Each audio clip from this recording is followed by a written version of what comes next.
একদিন শ্রী শ্রী মা তার ভক্তদের বলছেন, এত জপ করলামই বলো আর এত কাজ করলামই বলো, কিছুই কিছু নয়। মহামায়া পথ ছেড়ে না দিলে কার কি সাধ্য? হে জীব, শরণাগত হও, কেবল শরণাগত হও, তবেই তিনি দয়া করে পথ ছেড়ে দেবেন।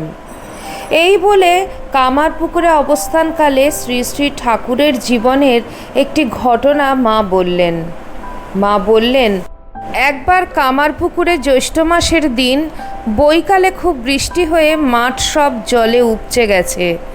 ঠাকুর ডোমপাড়ার কাছে নিচু সদর রাস্তা দিয়ে এতখানি জল ভেঙে মাঠে শৌচে যাচ্ছেন।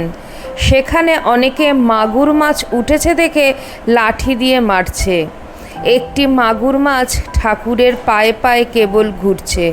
তাই দেখে তিনি বলছেন, এটিকে মারিস নি রে, এটি আমার পায়ে পায়ে শরণাগত হয়ে কেমন ঘুরছে। কেউ যদি পারিস তো একে পুকুরে ছেড়ে দিয়ে আয়।